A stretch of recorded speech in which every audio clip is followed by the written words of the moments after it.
purpose.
Hi Felix, hi everyone, how are you?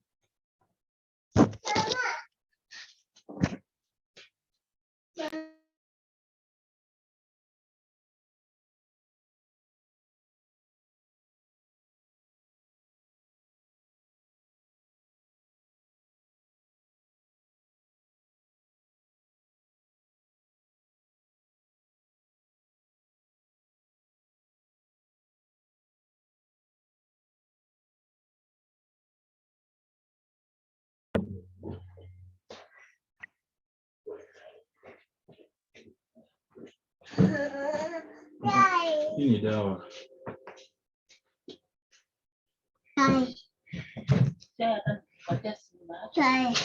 Hii kunywangi chai wewe.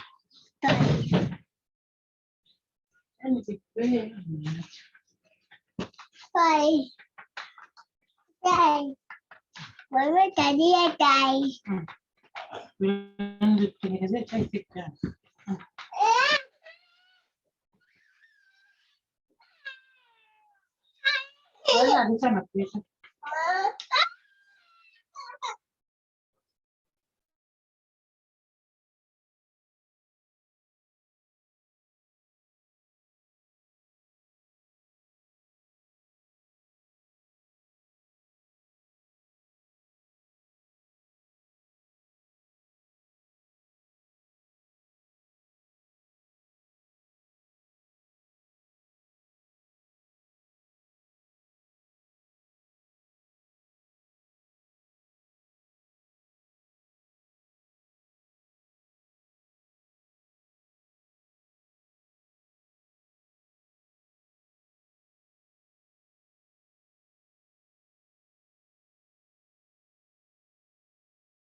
Tena tu mpike uji na mama.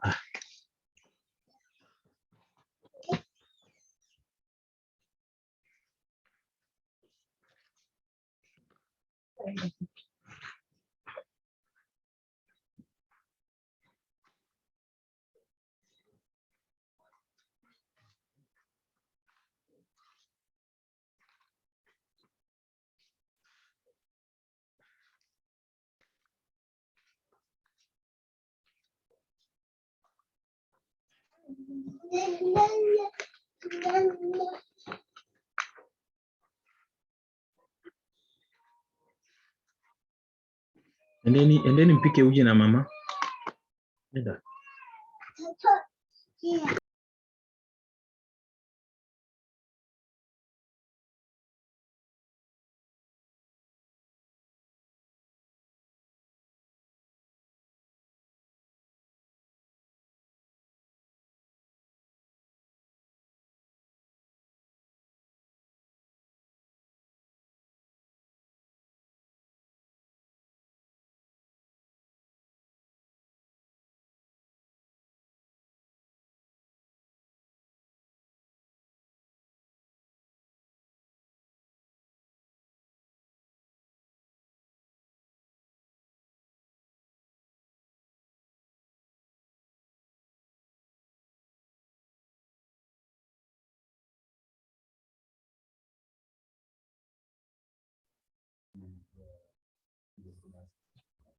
Yes. Hello and good afternoon, everybody.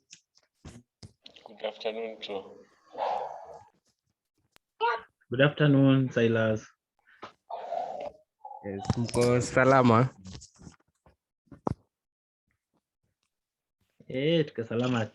Tuko salama. Okay, that is nice.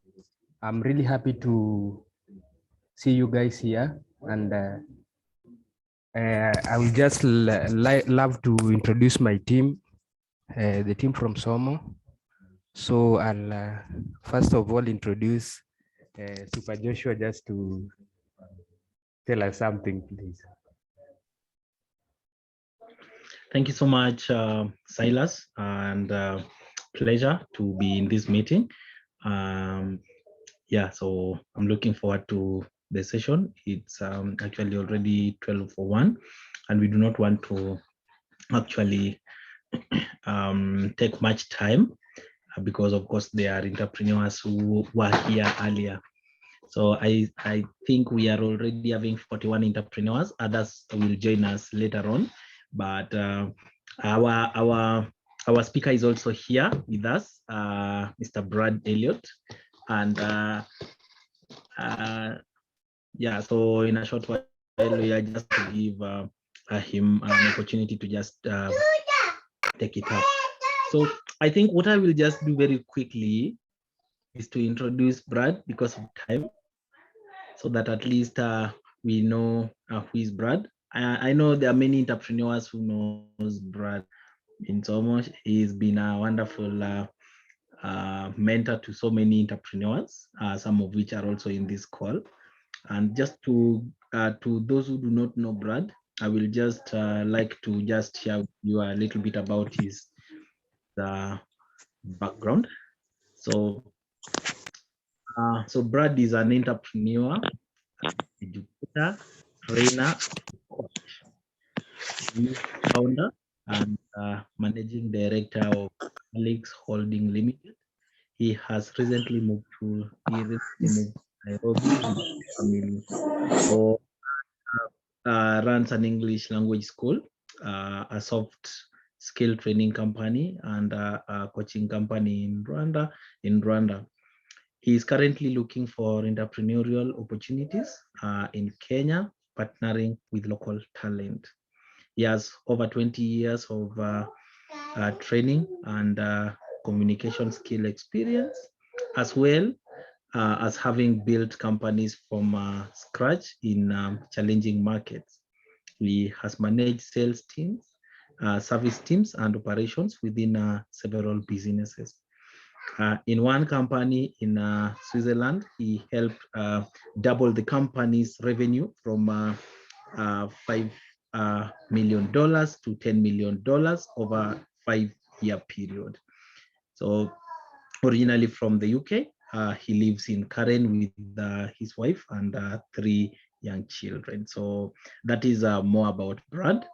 And today we are privileged to have him with us, and he's going to lead us through sales and marketing, which of course, based on our previous surveys that we carried out, most entrepreneurs recommended that Brad comes back and lead the session again. And that one is such a wonderful feedback that we got, and that is why we had not to hesitate to invite Brad again. So without spending much time, I will take this opportunity to invite Brad to take it up. Yeah, karibu sana, Brad. Thanks very much, Joshua, for the great introduction. And hello, everybody. It's a real pleasure and honor for me to be here. And what I'm going to do, I'm going to give a little presentation for about 35 minutes. And then afterwards, there'll be some opportunity for you to ask some questions based on what I've presented and any of the questions about sales and marketing that you might have. So let me begin. I'm going to share my screen with everybody. Oh, not at the end. Okay.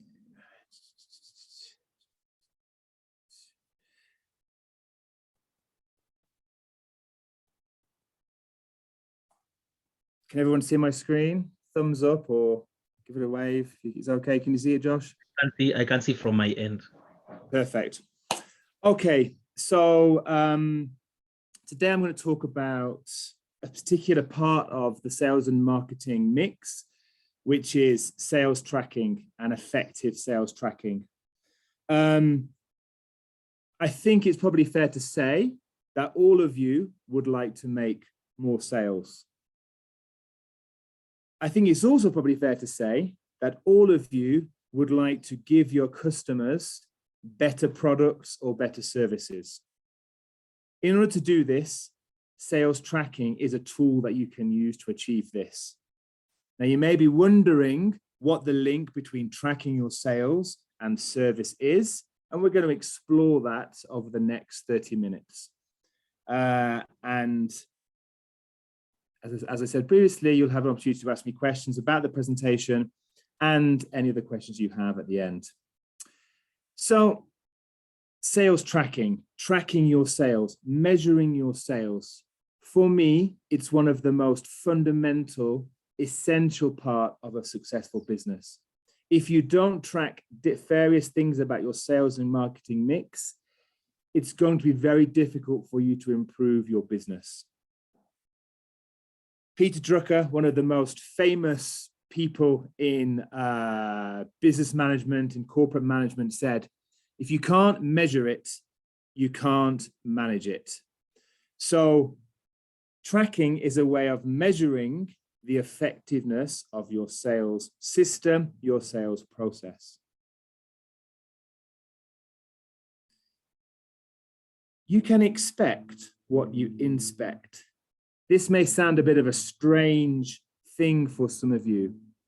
What it basically means that if you can track and measure different areas of your sales process, it's going to show you what you can expect to get. If you don't do any of this you don't know how your sales are going to be. You're just guessing. And that is sometimes can work, but not always. I think it's far better to have some indicators, some ideas that can help you to improve with you in control as the business owner. So this is why tracking your sales is important. We're going to focus on three key terms for today. Sales tracking, which is the title of this presentation. We're going to look at the sales pipeline. And in my previous conversation, we talked about the sales funnel. And we're going to look at maybe what the difference between the sales funnel and the sales pipeline is and what you should track within that. And we're going to look at KPIs. So the key performance indicators, that are the things that you can track. Because in a business, you can track thousands of things. It's up to you to decide which ones are the essential ones for your business. And these may be different for different people. Okay. So sales tracking will do two things. First of all, it will tell you what you are doing well. It will tell you which products are doing well, which, if you have a sales team, which salesperson is doing well. Maybe also more importantly, it will tell you what you need to improve, how you can improve, which area of your process, from the very first marketing on Instagram to the final meeting with a potential client, which of those areas need attention. So this is why sales tracking is essential. So before I tell you what you could be doing, what maybe you should be doing, I want you to take a moment to think about what you currently do in your business. Now, I know that Somo wonderfully produces dashboards for you where you can measure different things. But what are these things? What are you measuring? What are you looking at? Is it big picture numbers, or do you go into different detail? So here are some things that maybe you are already measuring. Probably, and I think definitely from the Somo dashboard, you are measuring sales numbers. What the sales number is month by month. Sales volume, which products or which services are selling more than others. Perhaps you're measuring renewals and how much of your business on a month-to-month basis is from customers that already exist, that already like you. Maybe you're measuring how many new people contact you via social media, whether they walk into your shop or whatever it is, or they call you. How many of those new leads do you get per month? And also maybe you're measuring, say you get 30 leads, perhaps you're measuring where they come from. Are you getting 5 people who walk in, 5 people who phone call, but the rest from WhatsApp or word of mouth? Where are they coming from? So you can just do this on paper, or you can do this in your computer or on your phone. Which ones do you, which one you can put in the chat box if you like as well. What are the key metrics that you already consistently track in the on your software? What do you do? Just to give me an idea of what you are already measuring. Feel free to put it in the chat. Are you measuring sales? Are you measuring marketing KPIs? What are you doing? I'll give you a moment to type into the chat box.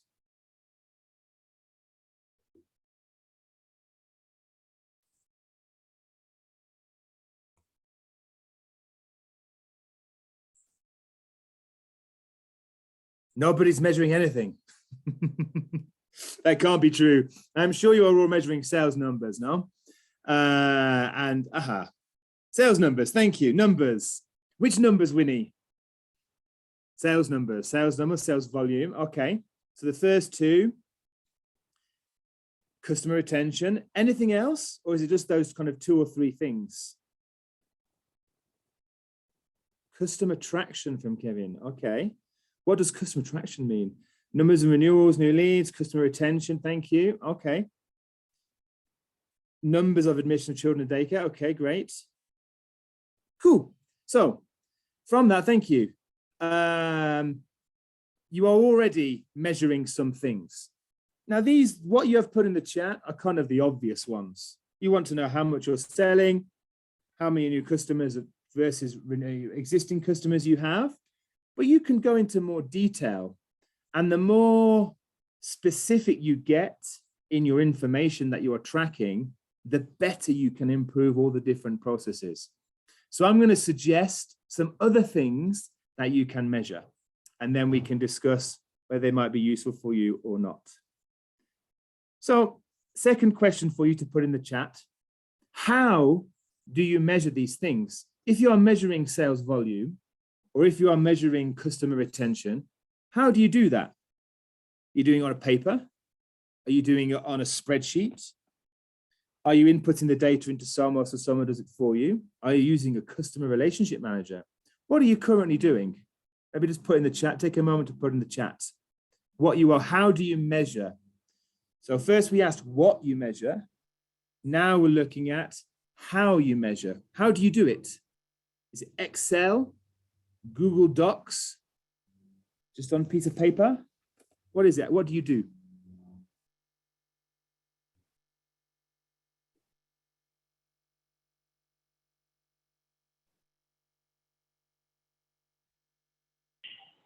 Okay, using my invoices from Sam. Spreadsheet and admission forms, thanks, Winnie. 10 sales, but where do you mark those sales? Spreadsheet from Margaret, on paper.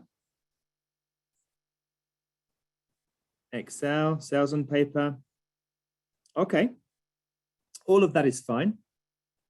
On Dijukua, not sure what that is, on paper. Okay, thank you. The reason why I'm asking this is because if you're doing it on paper, or if you're inputting the information on a spreadsheet, that can be quite time consuming. And I know as an entrepreneur myself, and as a family man too, time is very precious. So if I'm spending lots of time in my business, entering something into a spreadsheet and not having anything automated, that can take up a lot of my time, one of my team's time, which maybe could be used in a different way.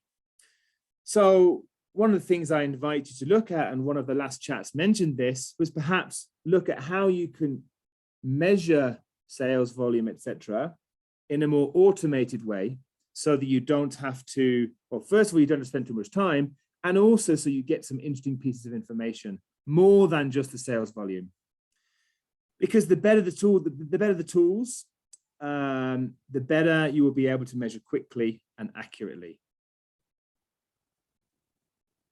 So in my previous presentation, I asked this question, and I'm repeating it here because I really think it's fundamental. A CRM is a customer relationship manager, and I use one for all of my businesses. They are free. I use something called HubSpot, which is a great one for new entrepreneurs. It's totally free. And it really helps me get more details than just the basic figures of sales. And I think it's a really key thing to use. And you can also, with HubSpot, for example, you can measure what is important to you. You don't have to do what they say. You can customize it. So for example, if sales revenues are important, if referrals are very important to you, you can make that an important thing. If your closing ratio is important, you can make that the fundamental thing. They're used in lots of big corporations, and it helps you, as this quote says, to effectively oversee the relationship with the customers at every point during the buying process. You can see, for example, with a CRM, how long from the first contact with a new client it takes for them to buy something from you, or to make a decision whether they are going to buy from you or not. So a CRM is a very useful tool that you can use to track. So this is something you can investigate. As I say, there are free ones. There are other ones apart from HubSpot. but I strongly recommend that you move into something which can give you detail and percentages automatically, rather than have to calculate it on paper yourself. This is an example of a CRM. This is a dashboard. Normally on a dashboard, you have a CRM and you have the number of new contacts, the revenue per month, how many emails you have sent, how many new deals that are in the funnel, in the pipeline, where they are in the process, how the revenue has been over the time, and all of this you can customize. If you have a sales team, who is doing what? Lots of information. And all this information can be useful to help you in getting better at sales. So now, from your feedback, from your comments, most of you already track sales volume. Most of you probably track some kind of customer satisfaction in terms of renewal and retention. Here are some other ones that you could possibly look at. And as I mentioned before, you could track 1,000. It's important for you to choose perhaps the most important 5 or 6 things, the key ones. You can't have 1,000 key ones, because that means that they are all of the same importance. That's not possible. So what are the 5 or 6 KPIs, the really important things that tell you how your business is doing, how your sales are really doing? So here are some ideas, and I'll explain a little bit of each one. So you need to decide which one's the most important ones to help your business grow and develop. Now, the first step is tracking. The second step is to take action based on what you track. And I'll go into this in more detail when we come up with some examples. So here are some sales KPI. Do you know all these metrics for your business? If you have a team of salespeople, do they know? First one, the sales actual versus the target. So we're in January, the start of a new financial year. You have, I'm sure, set yourself some finance goals for 2022. So one of the things that you need to do is to measure what your sales target is and compare it with the actual. Did you hit your goals? This will tell you if your targets are realistic. If your goal is to, I don't know, do 100 million shillings this year, is that realistic? If you're only turning over 50,000, 70,000 per month, whatever it might be. Having that information, being able to compare your target to what the reality is month on month, will help you maybe adjust your goals to see if they're realistic. You measure sales volume, but do you measure sales growth? Are you growing or are you going backwards? Because obviously, if for the first 3 months of the year you do very well and your sales go up and up, but then in April and May, things drop off, that information will maybe tell you that something has changed. And it's important for you to find out what it is that has changed. Overall lead to sale ratio as a percentage. This means that of all of the people who become interested in your company, all of the leads, or sometimes called prospects, walk-ins, Instagram followers, messages on WhatsApp, people who call your phone number, all of these people, what percentage of these people actually eventually buy from you? So if out of 100 people, only 1 person buys for you, that's a lead to sale ratio is 1%. That's pretty low, because it means that for you to get volume, you would have to meet thousands and thousands of people. And when you were starting a business, that's not always that easy. So knowing this number can tell you how good you are at sales or how good you are at marketing. If your lead to sale ratio is 50%, which means that for every 2 people that come to visit you, 1 person buys. That's great.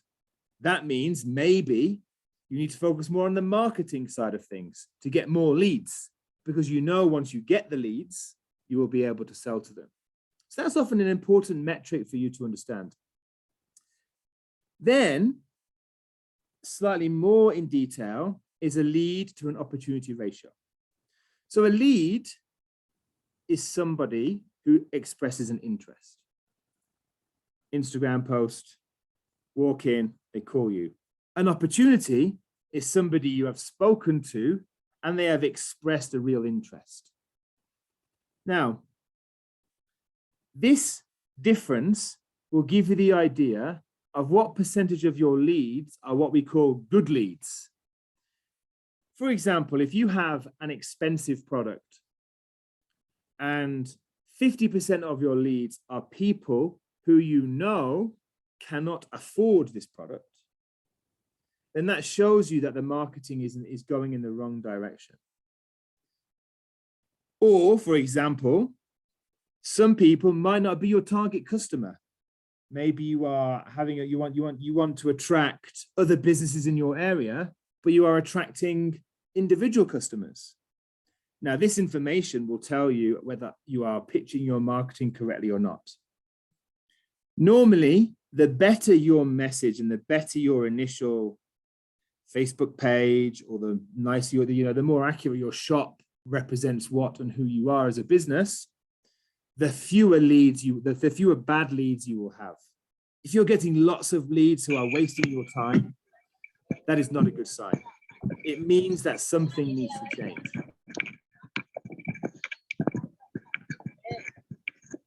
Okay? Some more coming now. The closing rate. The closing rate is what? Everybody you give a quote to or you make an offer to, what percentage of those people say yes? How good are you at closing the deal? And that's a very important thing for you to know so that you can find out if you need to improve as a salesperson. Now I'm coming to one of the most important things, I think, of a metric that you measure. And I would bet that none of you are measuring this one. If your closing rate is 5%, or 20%, which means that for every 5 people who express an interest, they buy. That means that 80% of the people are saying no. And by the way, normally in lots of business, it depends on the business, but 20% closing rate is very good. But it does mean that 80% are not buying. 4 out of 5 people are not buying. Do you know why? What is the reason for them not buying?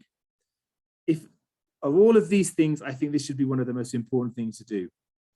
Because knowing why people don't buy from you can tell you something about your products and services. Some of the things it can tell you maybe is the product is too expensive. People don't like the product. They want something different. So it's always useful to make a note of when somebody says, no, I'm sorry, not for me, to make sure you understand.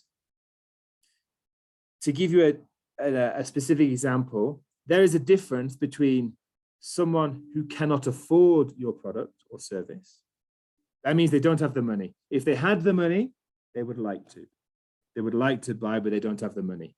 There's not much you can do about that.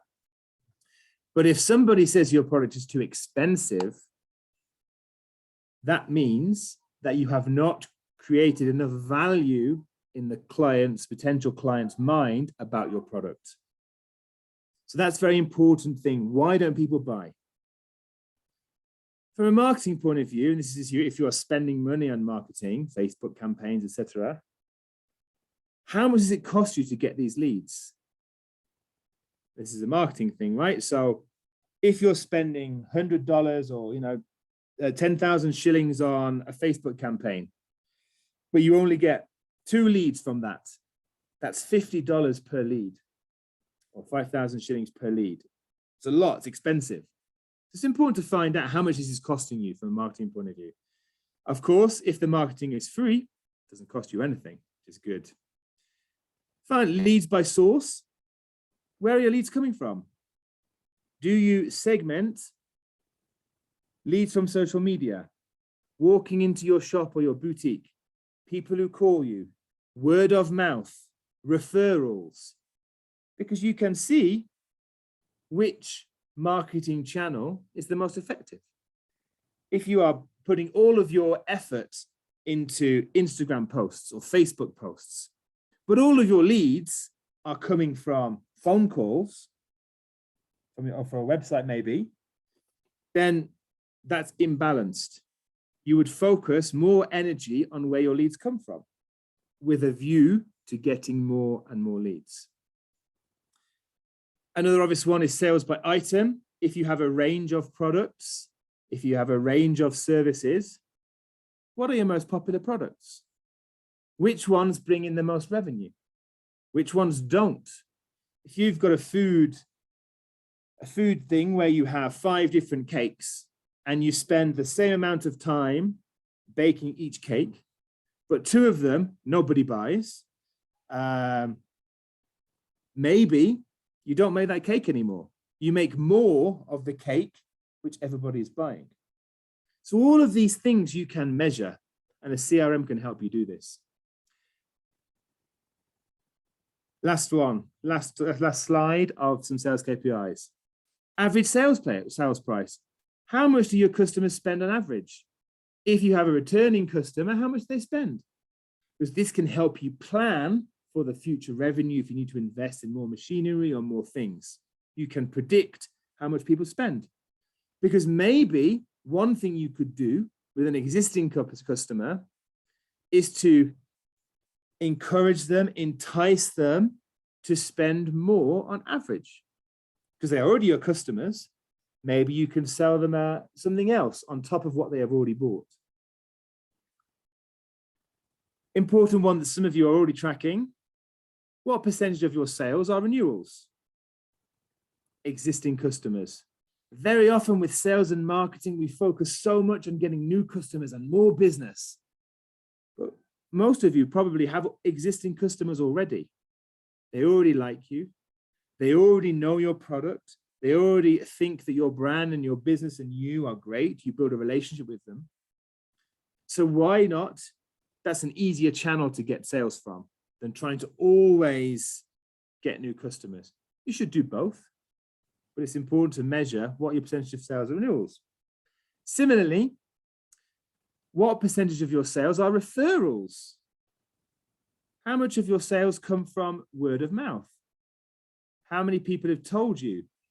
How many people have told you, oh yeah, my friend John told me about you, so I came in, I had to come in. This, in smaller markets, in your community, is something that you can really, really pay attention to. You can ask people who buy something from you, do you know anybody who else you think would like this product? Because maybe you have a friend, and if you bring a friend, maybe I will give you 5% discount on the next product that you make. So, but understanding how many sales come from referrals can maybe help you also increase your sales from that avenue. Finally, sales by contact method. Do walk-ins buy for me more than people who call? Does WhatsApp generate more sales than Instagram? Which are the channels that are successful for you? Okay. We've got about 5 minutes left, and I'm going to look at the sales pipeline and the sales funnel. So the sales pipeline is what you do at every stage of the sales funnel, which is the customer journey. So here on the left, as you look at the screen, is the sales funnel, the customer journey. The customer starts with being made aware of your product. Oh, there is this new shop, on my street. Oh, there is this new product. There is this new fashion designer who's in town, etc., etc. They become aware. Then they become interested. Then they have the intent to do something. They want to buy something. They've decided they want to have someone to help them build a website, or they want somebody to do something for them, provide a service for them. Then they decide if they're going to buy or not. So they evaluate. If you have done your job successfully, they purchase from you. And then if you do even better, they will become loyal customers. On the right-hand side is the sales pipeline, which is what you do. So to make people aware of your product, you prospect, you make posts on social media, you call people in the local area, you have a campaign of advertising or flyers or whatever it might be. That is to raise awareness. Then you qualify which people are interested. You meet the people that want to buy. You make an offer to those people. Maybe you negotiate if your prices are not fixed, and you close the deal with a purchase or not. And then if the customer is happy, they become loyal customers, you retain that customer. You can measure, as we have seen, each stage of the sales pipeline. You can measure how many prospects, the people that you reach, actually express an interest and become qualified leads. How many of those qualified leads do you meet? How many of those people that you meet do you make an offer to? Do you say, I'll give you this for this price? And how many of those people do you get them to buy? At each stage of this, if you can measure each of these stages, it will give you so much information about where in the sales pipeline you could improve. Because maybe you are great at closing the deal. Once you have met someone, because you are a positive entrepreneur and you are very charming and you convince people to buy, that part is easy. But maybe you don't have enough leads. You don't have enough people who know about your product. Then it's clear that in future, you can focus on the prospecting more than on the closing.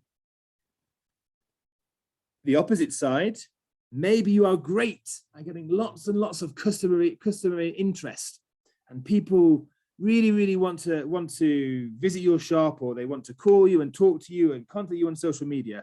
You're great at that, but nobody's buying. There, the focus needs to be on, okay, how can I improve my sales techniques? How can I improve my sales meetings? How can I get someone to say yes to me? So you can see that as the customer goes through their journey, there are opportunities for you at each stage to measure how good you are at getting the customer to the next stage. So I'll give you an example. I actually used this slide in the previous presentation, but I think it's so fundamental to give you a clear idea that I'm repeating it. You have 100 leads, 100 people express an interest in your product. 70 of them are good leads. They are opportunities or qualified leads. So you've lost 30 people between here and here. Of the 70 opportunities or qualified leads, you have 40 meetings and offers. So 40 of those people say, okay, make me an offer. I want to buy from you. 10 of those people buy from you. And 5 of the 10 people that bought from you become repeating customers. Have a look at that lead. Have a look at that pipeline. See if you can identify the weakest area. Are people losing people at the beginning? Is it getting the opportunity to give them an offer? Is it offer to sales? Or is it repeat sales? Which ones are high ratios? Which ones are low ratios? Let's look, shall we? So 70 opportunities out of 100 leads means 70 lead opportunities. That's pretty good. Only 30% of the people are not interested at all. 57% booking or meeting rate, the people that you make an offer to. So that is less. 10 sales are 40 meetings. 25% closing rate. Now, depending on your business, this is high or low, but you can see it's much lower than the booking rate and the lead to opportunity. But of those 10 people that buy, 50% become repeat customers. So This suggests to me, at least, that if someone buys from you, many people are very happy. The marketing is good, 70% is pretty good. This could be better, and this could be better, maybe. So the area that, based on this information, you could say, right, my marketing is going great, and I know I have good customer service when people become a sale, when people become clients of mine. Where I need to improve, where I need to practice, is on making sure that people buy. And this, depending on who you are, but in my experience over many years, this is the hardest bit, getting customers to say yes and buy, which may be the future of future sales presentation, sales training, sales talk, would be how you can close the deal, how you can improve the closing rate. But it's up to you to give me feedback like that. Okay, I'm coming towards the end of our presentation. There are two things I'd like you to take forward and think about. Of all of those things, which KPIs do you want to focus on? Choose 5 or 6. Once you've chosen them, if you have a team, make sure everyone in the team knows what they are, because you expect what you inspect. You focus on those, you will get better on those. It's like anything. No, we are in January and people are focusing on, I don't know, getting fit and being strong and losing weight. They focus on that, they get better at that. They don't pay attention to this, they don't do that. So make sure everyone knows it. See which ones you can improve. Get better at them. See, practice different techniques, what works, what doesn't work. Be open to understanding where you are good, where you need to improve. I think the most important thing after all of this, because this is all great theory, and if you do all of these steps, and if you select your KPIs, and if you monitor those KPIs properly, you will improve, and your sales will improve, and your customers will receive better service from you, they will get better products from you, and everybody is a winner. But this will only work if you do. This will only work if you are consistent in what you do. There is someone who said that, so it should be, we are what we do consistently. It's a mistake there, I apologize. We are what we do consistently. So be consistent. Set up a process so it's automatic and do it every month, every week. Track your KPIs and compare them month to month. Is your closing ratio getting better? Is your renewal ratio getting better? Do you understand why people are not buying from you more, or do you not understand because you're not asking the question? You can only do this if you are consistent. Okay, I've come to the end of my presentation. I've slightly overrun. Thank you very much for your time. I hope this was useful for you. And now it's time for handover to you. And Joshua, maybe you could lead the questions, or I can lead the questions for people who have feedback and questions about the presentation and the ideas in the presentation, or feedback about any of the questions you might have. Thank you so much, Brad. That was really an elaborate and such a nice presentation, such a great learning here. I've learned a lot as an entrepreneur and just realized that I just need to up my game to know what I need to sincerely capture in my business. And that was really on time. And I now want to give an opportunity. It's already 12:41. We have still some good time to us for Q&A. And you can feel free to send your questions on the chat box. We also have the DOT entrepreneurs here in this call. So also feel free. I know some of the things you also requested for were the sales and marketing, and now here we are. So please feel free to just unmute if you are in a position to unmute, to just share your questions. As well, you can just send on the chat. Morning. Good afternoon. Good morning. Okay. Oh, yeah. Here from Nakuru. Good afternoon. My question, as he was presenting, there's that bit where he showed us is it should I make an app or something that can manage sales? I really want to know that, so just tell me more about that. The Is it an app CRM, or- I think it's no, it's you can get it as an app. I use it on my PC, on my computer, as a browser based. So you don't need to have it on your phone or anything. But I think they do have an app where you can have just the dashboard. But usually a CRM, because it's quite big, it's quite bulky, because you have all of the customer information on it and the potential customer information on it. It's usually used in a browser.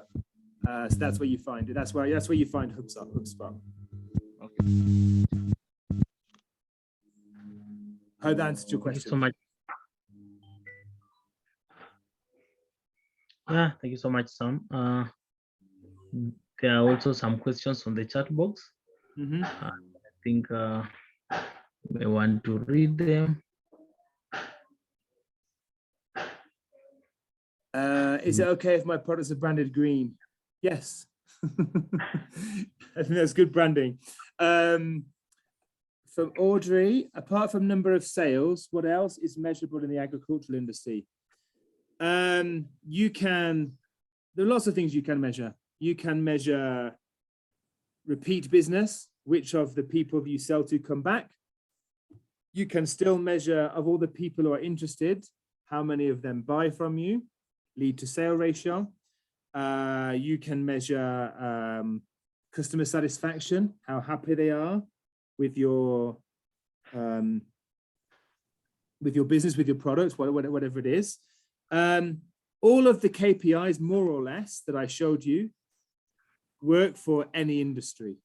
They are not specific to one particular industry, because if the sales process is similar in most industries.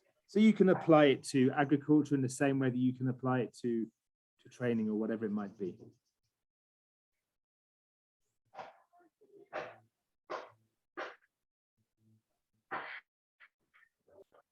Any other questions, please just send them.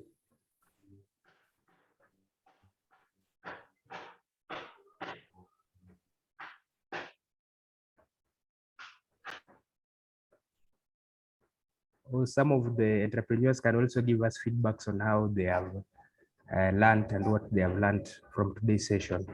Please just give us feedbacks. I have a question. Can I please go ahead and ask? Yes, you can go ahead. Thanks. Good afternoon, everybody.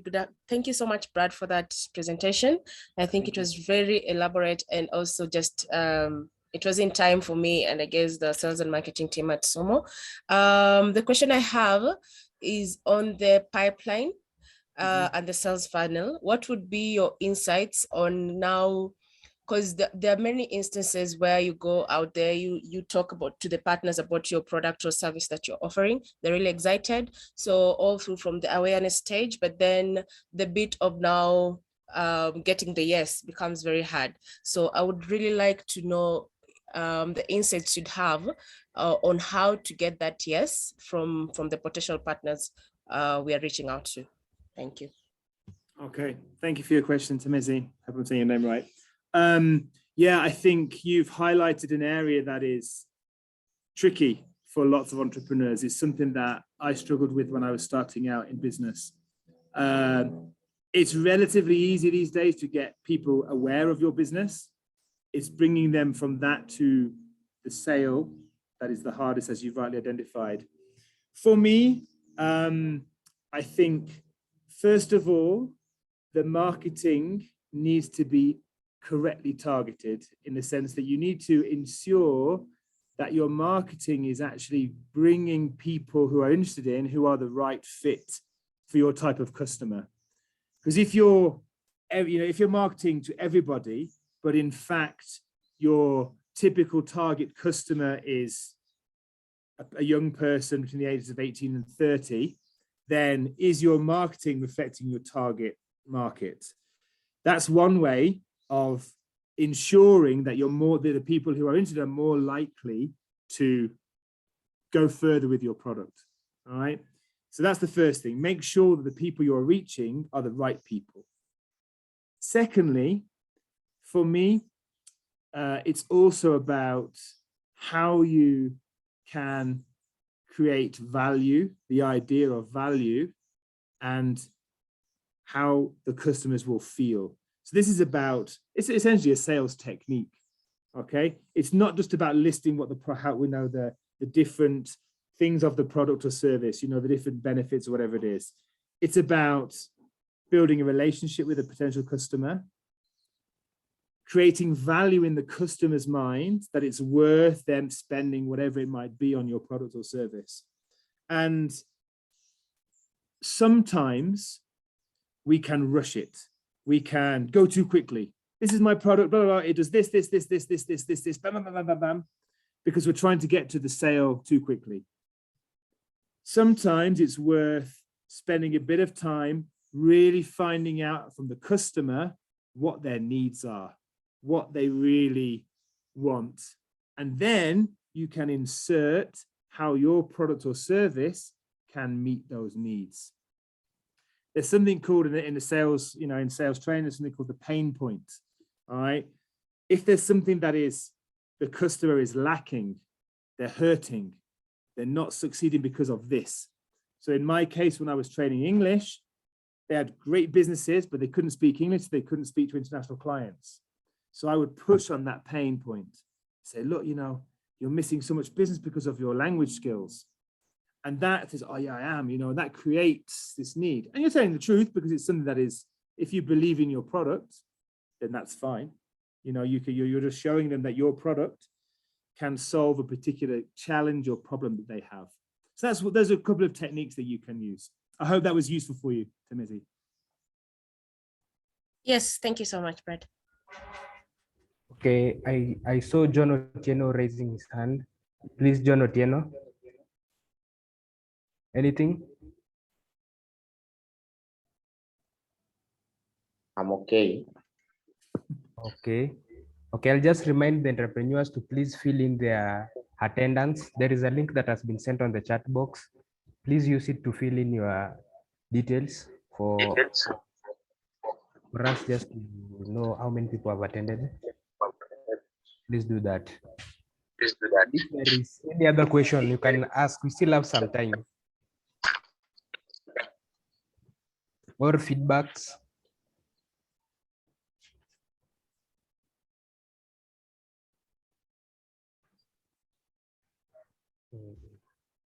Hi guys. I'm glad we made it to the first Chanuka check-in on this new year. Thanks to Brad, I've learned a lot. Also, to all entrepreneurs, good luck in the coming year. Let's keep pushing. Thank you. Thank you so much. Any other feedback? Thanks, Steve. Hi, Brad. How are you doing? I'm fine, thank you. Nice presentation. Thank you.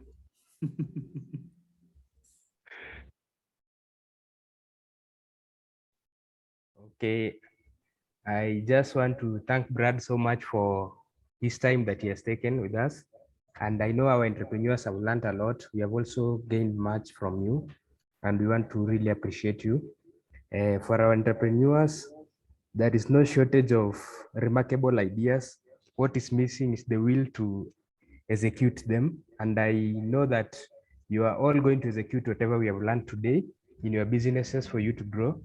So I just wish you all the best, and I will take it back to Joshua if there is any other thing. Josh, please. Silas, before you pass it off, I just got something to say to the entrepreneurs, because I know sometimes it's difficult to ask questions in a big forum like this. If anybody would like some more information. Obviously, I will, through Joshua, I will share the slides so you can have as a reference point all of the things that I discussed. But I am, at least two of you on the call, I am mentoring for Soma already. So if anybody's interested in, has any specific questions that they would like to ask offline or off this forum, you're very welcome to get my details from Joshua and email me so we can have a discussion offline, because it's very important for me to try and help as many of you can and improve your businesses, because you are all doing already amazing work, and just to help you get a little bit better would be cool. So thank you. Over to you, Josh. Thank you so much, Brad. That is kind of you, and thank you so much. As I earlier mentioned, Brad has been such an amazing coach, mentor to most of our entrepreneurs, and yeah, this is an open opportunity to maybe anyone who may want to learn more about marketing, and if there's anything that you want to build for your business, especially in your understanding your clients and also improving your services to the clients to bring more clients. That is something that for sure Brad has been so helpful with. So please feel free to reach out, and I know Brad will be sharing the slides so that at least we are able to also go through it later on. As well, we were recording this session, so we will also be happy to share the recorded version with everyone, so that at least you can catch up, later on for everything that we had. Yeah, so thank you so much, Brad, and we are looking forward to having more of such sessions, and we shall share with everyone a survey to just let us know how this session was, and this one makes us on point with some of the things we need to improve on. Even from our end, we still want to improve. We still want to do things in a decent way, in a way that meets your expectations. So for sure, we shall share this, and we do want your feedback on and remarks on how this session went. So thank you so much, Brad. Unless you have any parting short word before we. Joshua. Okay, yes, Dylan. Something just to add on is for the entrepreneurs who have not yet confirmed their attendance, you can just click on this link, which I'm going to reshare it again, and then you fill in your details before 1 p.m. today. Yeah. Back to you, Joshua. So, okay, if you also have maybe issues filling the link, you can let us know. We can help you before 1 p.m. today.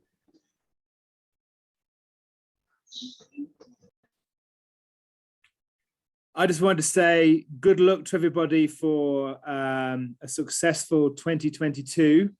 And, you know, yes, if you work hard, be consistent in what you measure, in what you do, then I have every faith that you will all be successful and reach your goals. So I wish you all the best in that process, and keep going. Thank you so much, Brad. Yeah, so yeah, everyone is already liking the session, and in the chat box, I see so many people love the session. So we are also very humbled that the session was able to be helpful to you. Yeah, so I think that is all for me. I just want to appreciate you for attending in huge numbers. We were here in 80s, and that was really motivating. That one means that there is a huge impact that have been created today, and we are looking to many more of such. So thank you very much. I think I'll return the meeting to the owner. Silas was the chair for this meeting today. Yes. Okay, thank you, Joshua. Silas. Thank you so much. And thank you, Brad, for a wonderful session that we have had. And to our entrepreneurs, please implement whatever we have learned today in your businesses. And I know your businesses will grow even more and more. Thank you so much for joining. Don't forget to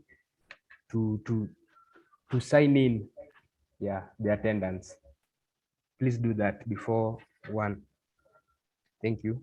I'll call the meeting to an end. Have a wonderful day. Thank you so much. Bye, everyone. Bye, everyone. Bye. Bye.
Good